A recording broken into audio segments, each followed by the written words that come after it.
Buenos días, soy Sebastián Miranda. Lo que vamos a ver en la clase de hoy son las teorías que subyacen los procesos adictivos desde un punto de vista psicobiológico, y vamos a ver en detalle cuáles son los mecanismos de acción en general de las drogas. ¿Sí? Acá les dejo abajo, como pueden ver en el primer diapo, capítulos del Pinel y del Carson, donde pueden sacar bastante información de lo que estoy presentando aquí. De todas formas, les pido que tomen nota de todo lo que vemos en esta clase, ya que muchos de los conceptos que subyacen a cada una de las teorías de la adicción que vamos a ver no están descritas en su totalidad en los libros. Lo primero que vamos a hacer va a ser definir algunos conceptos importantes que vamos a trabajar durante esta clase. El primero hace referencia al término de adicción. ¿Sí? Vamos a ver varias definiciones de este término en función de dónde lo busquemos. Fíjense qué interesante que es el término que propone la Real Academia Española. ¿Sí? Es el hábito de quien se deja dominar por el uso de alguna o algunas drogas tóxicas o por la afición de medida a ciertos juegos. Entonces ya primero es una separación. Si adicción puede ser tanto a drogas como en juegos. Bien, y fíjense algo muy importante, dejarse dominar. Lo que sigue es el término que propone Carson en el libro, ¿sí? Que dice que alguien que está un adicto a la droga es alguien que está condenado a las condiciones involuntarias que la obliga la demanda de su dependencia a las drogas. ¿Sí? Ya explícitamente, aparece otro concepto, dependencia de la droga. ¿Sí? La adicción lo asocia a dependencia de la droga, ¿sí? Y algo ya, conducta involuntaria que tienen que cumplir las demandas de la droga. ¿Sí? Un término más general se refiere a un estado psicopatológico extremo donde se pierde el control del uso de la droga. Fíjense que ya hablamos de otro concepto que habla del uso de droga y se pierde el control sobre el uso de droga. ¿Sí? Ahí existe una necesidad compulsiva, ¿sí?, de volver a consumir la droga. En el manual de psiquiatría, el DSM-5, ¿sí? Fíjese que la palabra adicción ya no se utiliza como un término diagnóstico, ¿sí?, ya que se suele utilizar para describir problemas que están relacionados al consumo, de nuevo, compulsivo y habitual de sustancias. ¿Sí? Se habla más de un trastorno por consumo de sustancias. Bien. Y finalmente, también vamos a hablar de las dependencias. ¿Qué es la dependencia? Lo vamos a definir como un estado de la necesidad de uso de una droga, ¿sí?, para funcionar dentro de los límites normales. Bien. Asociado a esto hay conceptos de tolerancia, abstinencia y adicción, que estos conceptos ya lo van a visto en el teórico. Así que por favor le pido que antes de ver esto y estudiarlo, por favor vean el teórico que dio el profe Molina. ¿Sí? También fíjense que según el DSM-5, la dependencia de sustancia se refiere a mucho más que la manifestación de los síndromes de abstinencia, ¿sí?, ya que lo presento como algo equivalente a adicción. Algo muy importante, quiero que tengan muy en claro que hay una diferencia entre lo que es el uso de una sustancia y el abuso de la misma. Fíjense, cuando hacemos en referencia a la adicción, ¿sí?, habla que es cuando se pierde el control del uso. ¿Sí? Entonces el uso hace referencia a el consumo de drogas, ¿sí?, con cualquier propósito que no sea médico. Bien.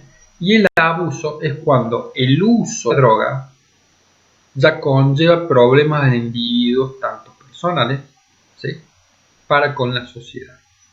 Bien. Entonces hay una diferencia importante entre lo que es el uso de una droga y el abuso de la misma. Y en el concepto de adicción, algo muy importante es que se pierde el control del uso de la droga.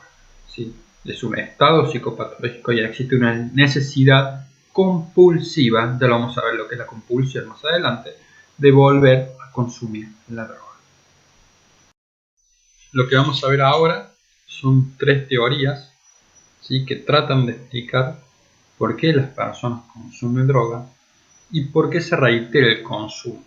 Además, trata de explicar por qué se pasa desde un uso controlado de la sustancia hacia un uso descontrolado y abuso de la misma. Por favor, les pido que tomen nota en estas teorías cuáles son los procesos subyacentes a cada uno y cuáles son los términos implicados. Bien, vamos por la primera. La teoría de los procesos oponentes parte de la base de que el cerebro tiene diferentes mecanismos de control que son capaces de equilibrar cualquier estado afectivo que se aleje de un equilibrio, ya sea este de orden placentero o de orden aversivo. Bien, lo importante de esta teoría es que esta teoría propone dos procesos opuestos, A y B, la suma de los cuales va a determinar el estado afectivo del individuo en un momento determinado. Ahora veámoslos temporalmente y vayan tratando de entender el gráfico que está en esta diapositiva. ¿Sí? Fíjense y presten atención al segundo gráfico que dice la parte de procesos. En primer lugar, tras el consumo de una droga, se activa un proceso emocional relacionado con la intensidad, la calidad y la duración de ese estímulo reforzante, que es el proceso A. Bien, el estímulo reforzante hace referencia a la droga. Posteriormente, ¿sí?, se va a disparar un proceso negativo, que es opuesto al proceso inicial, es el que es llamado proceso B, que normalmente es de naturaleza fisiológica. Entonces, el proceso A es el inducido por la droga y el proceso B es el proceso fisiológico. Entonces, cuando el proceso A es mayor al proceso B, el individuo se encuentra en una situación placentera, que es un estado placentero, que es el estado A. Bien, en caso contrario, si el proceso B es mayor al proceso A, el individuo se va a encontrar con un estado desagradable o disfórico, que es el estado B. Ahora, el high, que es el efecto que produce la droga, bien, que es el estado a lo que se refiere al estado A, está causado directamente por el proceso A. Bien, a medida que se vuelve a repetir el consumo de la droga, el uso de la droga, este high o estado A va disminuyendo y el proceso B va predominando de forma progresiva, tanto en magnitud como en duración. ¿Sí? En esta teoría están implícitos los conceptos de tolerancia y dependencia, algo muy importante. La intensidad del proceso A va a disminuir con el consumo repetido de la droga, al mismo tiempo que va a aumentar el proceso B, ¿sí?, como un estado aversivo de deseo, que es el concepto de craving. Craving se refiere a este estado, a este deseo de búsqueda de la droga, ¿bien?, para paliar o atenuar ese estado aversivo que induce la ausencia de la droga. Ahora, cuando el proceso de adicción se encuentra en una fase más avanzada, el estado emocional negativo sigue creciendo y predomina sobre el positivo, produciendo una tolerancia a los efectos iniciales de la droga. El desarrollo del proceso B equivale al desarrollo de un estado afectivo negativo, ¿sí?, que es opuesto al efecto inicial de la droga, y la aparición de un cuadro disfórico aversivo en el momento que se interrumpe. Por ende, ¿sí?, para evitar la aparición de este cuadro disfórico o aversivo, el individuo va a hacer todo lo posible para evitar, prevenir o cortar ese efecto negativo, es decir, va a seguir buscando la droga. Bien, espero que se haya podido entender, trate de ser lo más claro posible. Una de las teorías más aceptadas para explicar el proceso de inicio y mantenimiento del consumo de drogas de abuso es la teoría de neuroadaptación y elostasis propuesta por Kuhl y Moe, ¿sí?, también conocida como la teoría de la espiral de la desregulación del sistema de recompensa. Esta teoría, ¿sí?, propone el desarrollo de una adaptación alostática de los sistemas motivacionales del cerebro para explicar los cambios asociados al proceso adictivo y se encuentra también basada en la teoría del proceso oponente que vimos anteriormente. ¿Sí? Según este modelo, en el espiral de proceso adictivo existen tres componentes principales, que son la preocupación por conseguir la droga, la intoxicación o el efecto de la droga en sí mismo, y la abstinencia, que está asociada a un estado emocional negativo producto del no consumo de la droga.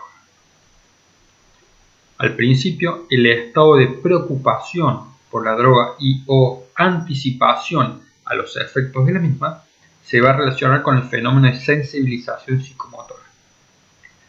Los cambios neuroadaptativos que ocurren en el sistema nervioso, ¿sí?, central tras el consumo repetido de la droga son en mayor medida debido al efecto disfórico asociado con la abstinencia de la droga.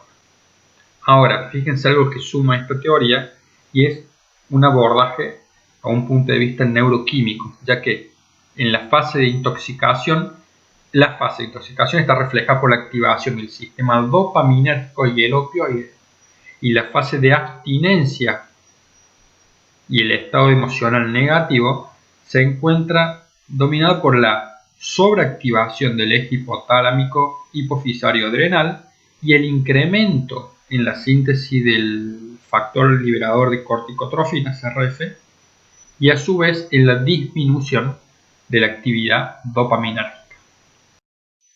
Esta teoría, ¿sí?, habla de cambios alostáticos. El concepto de alostasis se define como conjunto de procesos neuroadaptativos en el sistema nervioso central para mantener una situación de equilibrio tras alterarse la homeostasis, ¿bien?, debido al consumo de droga.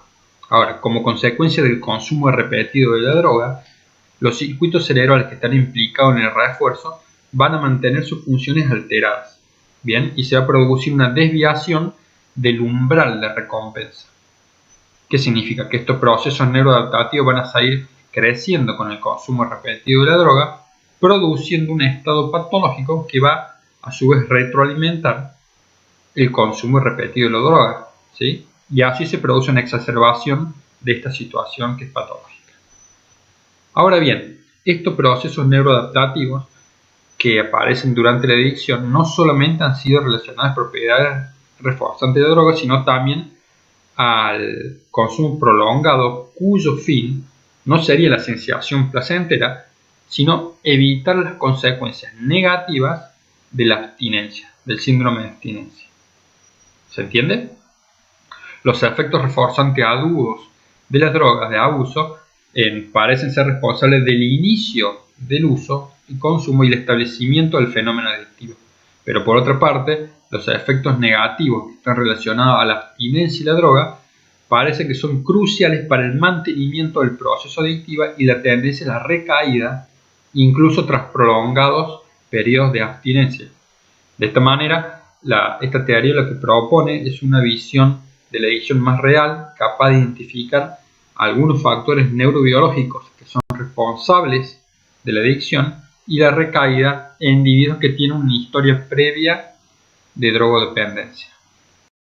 La teoría de sensibilización al incentivo propuesta por Robinson y Berrich lo que propone es separar en dos conceptos la asociación entre el valor incentivo de la droga, que lo denominan como el wanting, y el efecto placentero o hedónico de la droga, que es el liking. Para que se puedan guiar en el gráfico, ¿sí?, el valor incentivo de la droga, el wanting, es lo que está graficado como negro, ¿bien? Y el efecto placentero de la droga, el efecto hedónico de la droga, el denominado liking, es la barra blanca.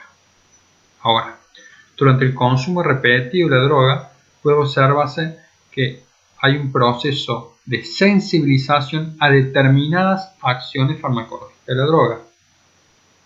esto se manifiesta como un incremento progresivo del estado de expectación al efecto que va a producir la droga.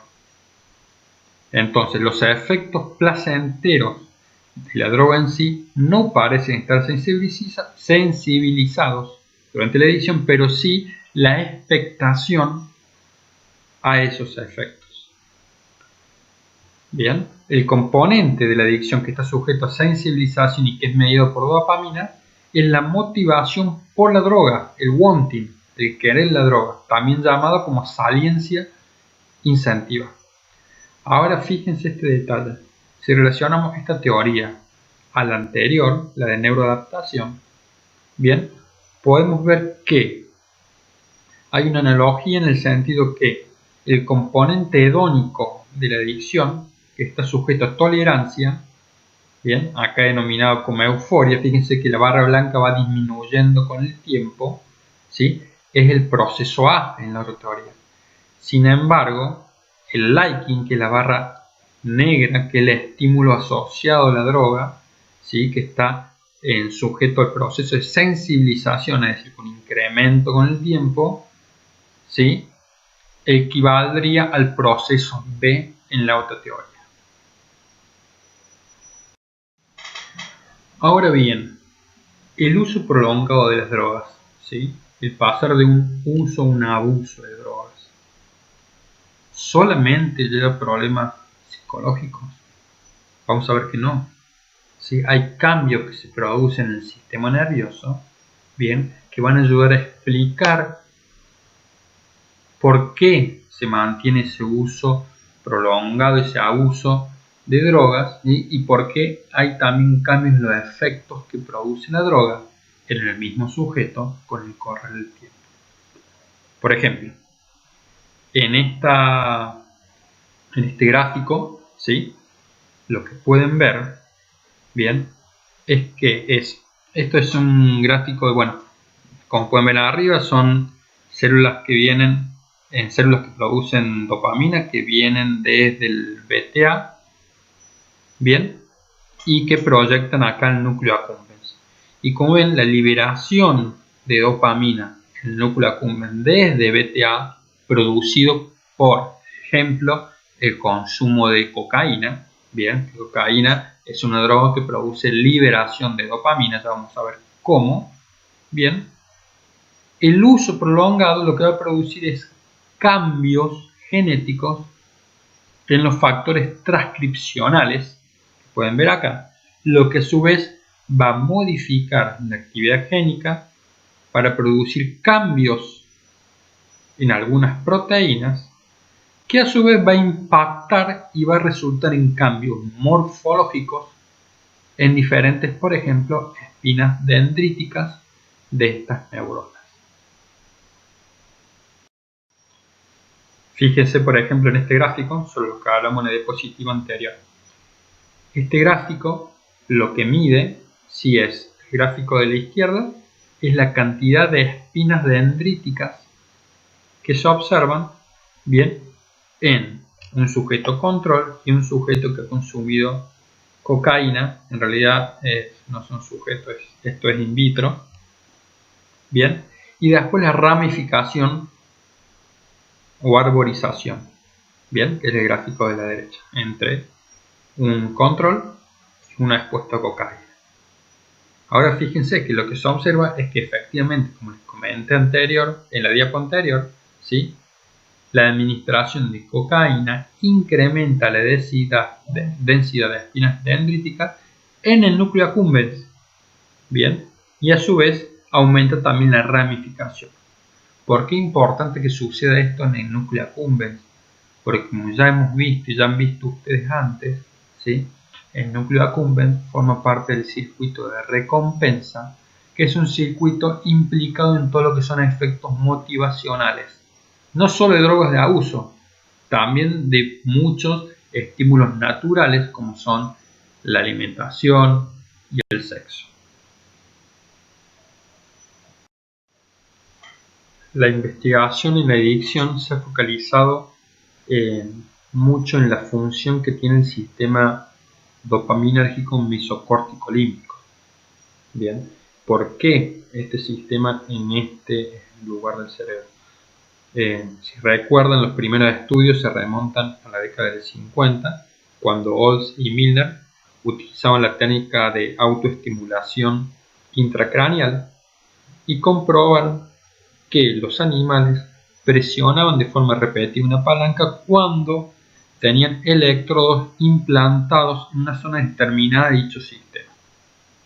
¿Sí? Acuérdense que por esta técnica sí recibían una pequeña descarga eléctrica.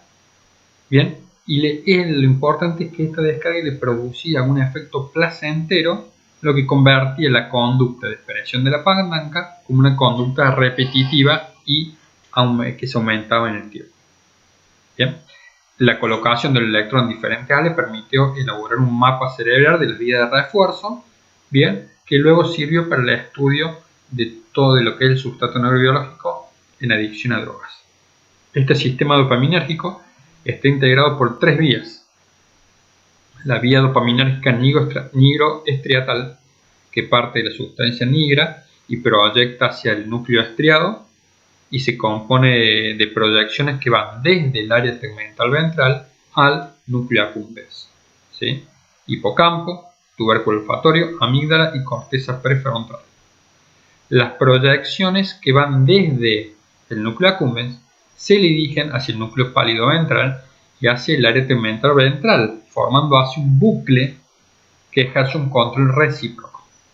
Esta vía es la que participa en el proceso reforzante de la mayoría de las drogas de abuso, como vamos a ver más adelante, y forma parte del sistema principal de recompensa. Ahora bien, lo que vimos en la diapositiva anterior solamente es la imagen de uno de los sistemas, que es el dopaminérgico. Bien, el dopaminérgico, que tiene como origen los cuerpos neuronales que están en el área tegmental ventral, envían proyección al núcleo accumbens, amígdala y corteza prefrontal. Pero no es el único sistema que participa en los mecanismos de acción de las drogas de abuso. ¿Sí? Como pueden ver en esta imagen, también hay otros sistemas de neurotransmisores. Bien, por ejemplo, la corteza prefrontal envía proyecciones de glutamato hacia el núcleo accumbens. ¿Sí? El núcleo accumbens, que como ustedes saben, tiene dos divisiones, una que es el shell y otra el core, ¿sí? que ayudan al sistema motor. Y desde el núcleo accumbens se envían proyecciones que son GABAérgicas, ¿sí? Áreas también como el área tegmental ventral, sustancia negra y el núcleo pálido. Bien. A su vez, fíjense cómo el núcleo pálido y el área tegmental ventral envían también eferentes GABAérgicos por ejemplo, la región del tálamo, y el circuito se puede cerrar por proyecciones de glutamato que van desde el tálamo, ¿sí? hacia la corteza prefrontal. La idea que pueden observar acá, ¿sí? es que es mucho más complejo de lo que vemos. Cuando empecemos a ver los mecanismos de acción de cada una de las drogas, van a poder entender cómo van actuando cada una y en diferentes áreas del cerebro para lograr un efecto deseado. Incluso hay algunas drogas como el alcohol que no actúan sobre un sistema de neurotransmisión. ¿Sí? Por ejemplo, el alcohol vamos a ver que actúa en varios sistemas de neurotransmisión y el efecto neto va a depender de la sumatoria de algunos sistemas como el dopaminérgico y otros que son inhibitores como el GABAérgico. Bien, ahora de a poquito nos vamos adentrando en los mecanismos de acción de las drogas, ¿sí? Y un punto importante del efecto neto que produce una droga va a depender en parte también a la vía de administración que se utiliza, ¿sí? Como usted conoce, hay diferentes vías de administración. Por ejemplo, lo que ven en este gráfico, ¿sí?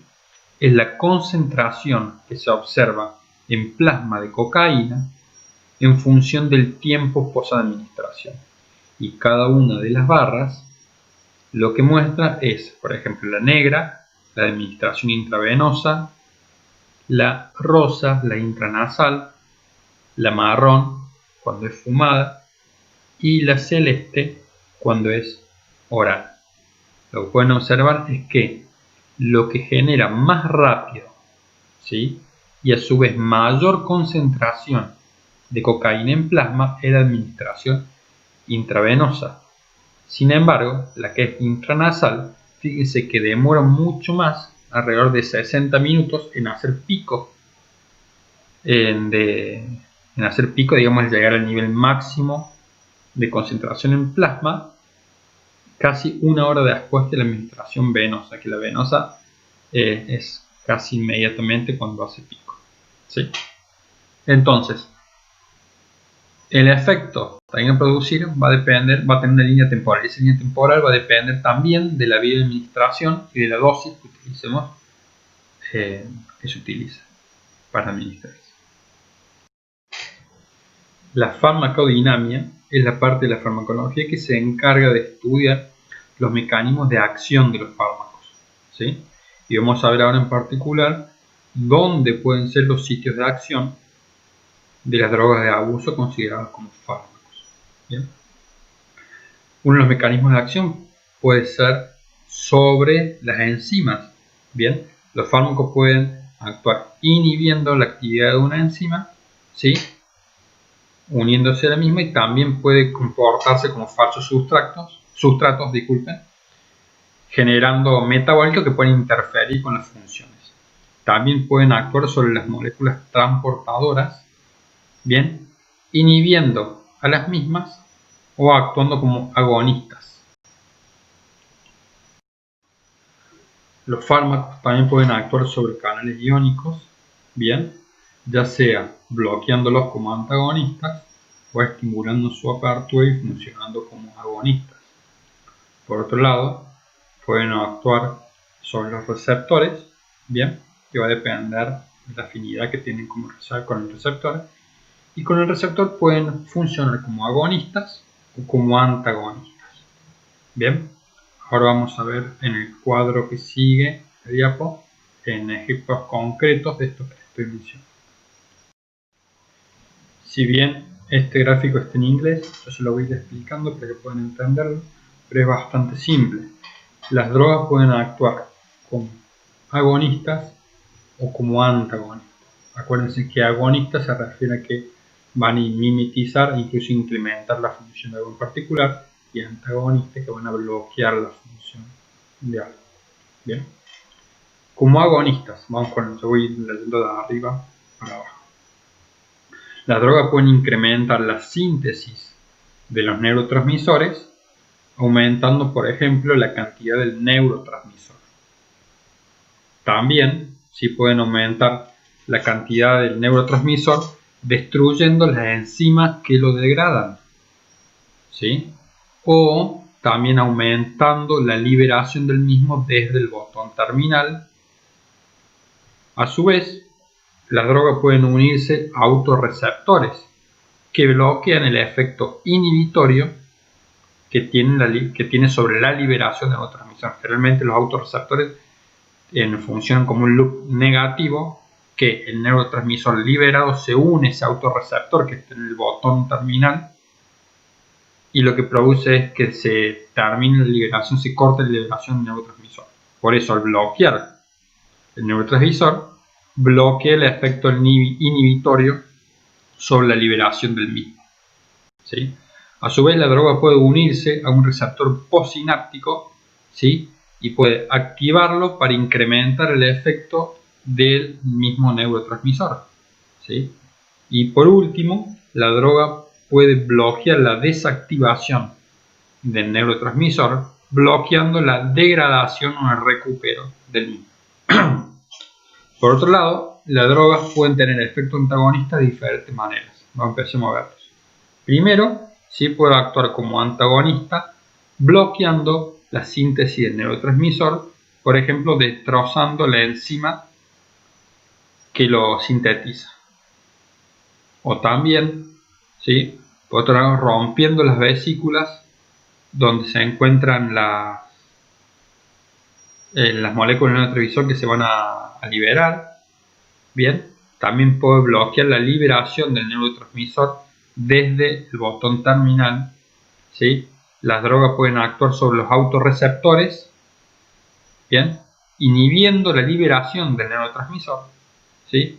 Y la droga también pueden actuar bloqueando los receptores en la membrana postsináptica. Por ende, van a inhibir que el neurotransmisor se una a ese receptor y ejerza su función. La cantidad y tipo de drogas de abuso que hay son demasiadas y cómo están agrupadas depende de los criterios que se utilizan. Acá estoy utilizando el criterio de la OMS, ¿sí? Que las divide en 9 grupos. Lo he marcado con resaltado en naranja varios tipos que son los que vamos a ver, son las más conocidas, y lo que vamos a ver es los mecanismos de acción, en los cuales algunos son compartidos. Por ejemplo, los opiáceos, la mayoría comparten el mecanismo de acción, al igual que los psicoestimulantes mayores. Bien, ya vamos a ver que con la cocaína y anfetamina son parecidos al mecanismo de acción, pero no iguales. Bien, así que pasemos a lo que sigue para ir viendo el mecanismo de acción de varias drogas de abuso. Vamos a empezar a ver los mecanismos de acción de drogas. Para ello les pido si pueden ingresar al enlace que les dejo acá. Lo que sí van a necesitar tener activado en su computadora el Adobe Flash Player, el único que necesitan. Es una plataforma que, si bien no es necesario que accedan, ¿sí? Ya que yo se los voy explicando en la siguiente diapositiva, pero una plataforma de la Universidad de Utah que ha generado para mostrar de una manera muy educativa y simplificada los mecanismos de acción de varias drogas. Recuerden esto, que es una forma simplificada de mostrarlo. Los mecanismos de acción de cada una de las drogas en el cerebro son bastante complejos, como así también las interacciones que realizan. Por ejemplo, cuando nosotros hablemos de la marihuana, les voy a mostrar que se une un receptor, pero estos receptores pueden estar en la membrana pre o postsináptica. Entonces, en estos detalles pueden modificar cuáles son sus mecanismos de acción y su efecto en particular de cada una de las drogas. Bien, empecemos con la heroína. ¿Qué hace la heroína? La heroína es una droga opiácea, ¿sí? Del grupo de los opiáceos. Lo que va a hacer es mimetizar a los opioides endógenos que se encuentran en nuestro cuerpo, ¿sí? Y por un mecanismo indirecto va a estimular la liberación de dopamina. ¿Cómo promueve la liberación de dopamina? Normalmente la dopamina está siendo inhibida en su liberación. Entonces lo que produce por medio de la liberación de opioides, ¿sí? Es inhibir la inhibición de liberación de dopamina, por ende aumenta la liberación de dopamina, produciendo sensaciones inmediatas de sedación y bienestar. Bien, entonces, ¿cómo creen que funciona? ¿Como un agonista o antagonista? La heroína funciona como un agonista. Es agonista de los opioides, ¿sí? Ya que los mimetiza, y a su vez funciona como un agonista de la dopamina, ya que inhibe su inhibición, por ende promueve su liberación. Otra droga es la marihuana. Como conocen, el químico activo que tiene la marihuana es el THC, el tetrahidrocannabinoide. Ahora, ¿qué sucede? En estado natural, ¿sí? Los receptores cannabinoides son activados por su propio neurotransmisor natural, que es la anandamida. Bien, ¿qué sucede? Si no están activados estos receptores, no se induce la liberación de dopamina. Por ende, si estos receptores cannabinoides son activados, ¿sí? por su ligando natural, que es la anandamida, ¿sí? estimulan la liberación de dopamina. Ahora bien, ¿qué hace entonces? ¿Qué sucede cuando uno consume marihuana? Bien, este químico activo, el THC, mimetiza al ligando natural, que es la anandamida, y se va a pegar y unir a los receptores cannabinoides. Por ende, funciona como un agonista de los receptores de los cannabinoides, y a su vez, al unirse con el receptor, se inhibe la inhibición de dopamina, la cual es liberada y fluye a través de la sinapsis. Bien, entonces fíjense cómo la marihuana también es un agonista indirecto de dopamina, ya que a través de los receptores cannabinoides estimula la liberación de dopamina. Ahora bien, la liberación de dopamina inducida por marihuana es menor que la que vimos por heroína. Por eso cada droga tiene efectos específicos que genera e induce. ¿Sí? Vamos a hablar ahora del alcohol. En primer lugar, decirles que el alcohol es considerado una droga bastante sucia en el sentido que actúa sobre muchos sistemas de neurotransmisión y el efecto específico de esta droga va a depender primero del tiempo post administración en el que se evalúe y segundo en los lugares en donde actúa. Vamos a ir viéndolo de a poquito para que puedan entenderlo. Primero, cuando el alcohol ingresa al cerebro, tiene un efecto ansiolítico, es decir, que induce ansiólisis y sedación por dos sistemas de neurotransmisor. En primer lugar, estimula la liberación de GABA y como ustedes bien conocen, ¿sí? El sistema GABAérgico es un sistema de inhibición por excelencia. Por otro lado, además de estimular el sistema GABAérgico, se une a receptores glutamáticos y los bloquea, impidiendo que el glutamato excite la célula. Entonces, de esa forma, también ejerce un efecto inhibitorio. Bien, fíjense que por agonismo en el sistema de GABA y antagonismo en el sistema de glutamato, está ejerciendo el mismo tipo de efecto el alcohol. Pero fíjense qué interesante este dato ahora.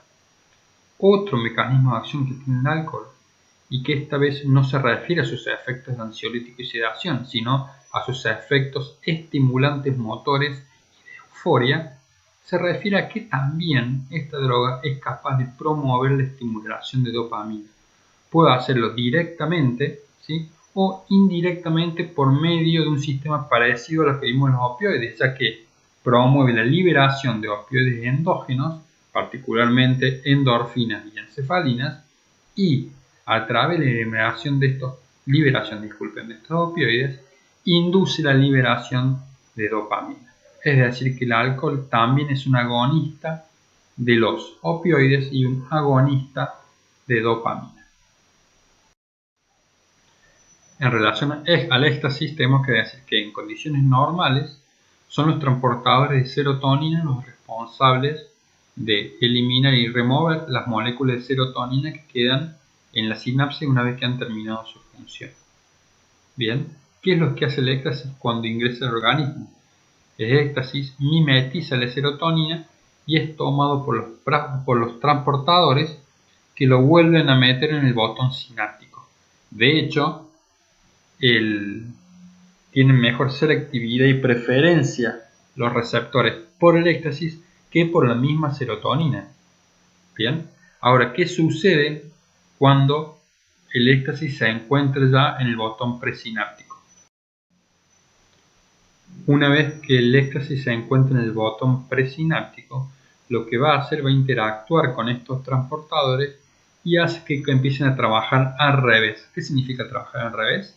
Estos transportadores, en vez de ingresar serotonina al botón, van a eliminarlo de nuevo en la sinapsis, es decir, va a haber más serotonina disponible en la sinapsis para que ejerzan su función. Entonces, ¿qué podemos decir? Que el éxtasis, ¿sí?, es un agonista de serotonina y su mecanismo de acción es a través de los transportadores que lo incorporan al botón presináptico y después va a ayudar a que se que se libere mayor cantidad de serotonina al espacio sináptico. La cocaína es una droga psicoestimulante por excelencia. Bien, y en condiciones normales, en el sistema de recompensa son los transportadores de serotonina los responsables de remover las moléculas de dopamina que queden en la sinapsis una vez que ha terminado su función. ¿sí? Similar a lo que vimos antes con la serotonina. Ahora, ¿qué es lo que hace la cocaína cuando ingresa al organismo? La cocaína va a bloquear estos transportadores. Por ende, ¿sí?, queda mayor disponibilidad de dopamina en la sinapsis, lo que a su vez induce que la dopamina se vuelva a unir una y otra vez con los receptores sinápticos, sobreestimulando esa célula. Algo muy importante que si bien la cocaína ejerce su función en el sistema de recompensa, también esta parte es activa control de movimientos voluntarios. Por eso digamos que se ve que los consumidores de cocaína no pueden quedarse quietos, como un detalle. La metanfetamina, al igual que la cocaína, es otra droga estimulante que funciona como un agonista de dopamina, pero el mecanismo es diferente al que usa cocaína. ¿Qué es lo que hace la anfetamina? La anfetamina imita la dopamina y es transportada por los transportadores de dopamina de nuevo al botón presináptico. Una vez que está dentro del botón terminal presináptico, la metanfetamina ingresa a las vesículas que transportan dopamina y la fuerza a que la liberen al espacio sináptico. ¿Qué sucede? Una vez que el exceso de dopamina viene en el espacio sináptico, hace que los transportadores de dopamina actúen al revés y en vez de ingresar dopamina al botón presináptico, la continúan liberando a la sinapsis. La última droga que vamos a ver es el LSD, y el LSD, como conocen ustedes, es un agonista de serotonina. Bien, es un compuesto que se parece a la serotonina y se une a los mismos receptores que serotonina. Ahora, ¿qué es lo que sucede? Existen varios tipos de receptores de serotonina y el LSD no siempre se une a los mismos receptores. Por eso es que en algunos casos su función va a ser de inhibición y en otros casos de excitación. Esa es la razón por la cual el LSD tiene en efectos paradojales sensoriales bastante complejos. Por otro lado, el LSD y otros alucinógenos, ¿dónde actúan? Trabajan en regiones muy particulares del cerebro como el locus ceruleus, ¿sí? Una sola neurona del locus ceruleus puede tener ramificaciones hacia diferentes áreas sensoriales del cerebro. Por eso, esta área es responsable de las sensaciones de alerta y evoca respuestas de sobresaltos y estímulos inesperados, ¿sí? Y estos son los efectos que se ven incrementados o atenuados en las personas que consumen este tipo de alucinógenos. Seguramente en los libros y los capítulos que son de lectura obligatoria y también las recomendadas van a encontrar más drogas de abuso, por ejemplo el tabaco, que acá nos mencionan, y cuáles son los mecanismos de acción. Me gustaría que puedan verlos, puedan leerlos, y si tienen alguna duda o consulta de cualquiera de los temas que he abordado, ya voy a poner en el ABP el horario específico para que realicemos un Meet donde podamos discutir y trabajar estos temas, como así también que podamos discutir una actividad que les voy a dejar en el ABP para que puedan realizar. Saludos y espero que les sea de mucha utilidad esta clase.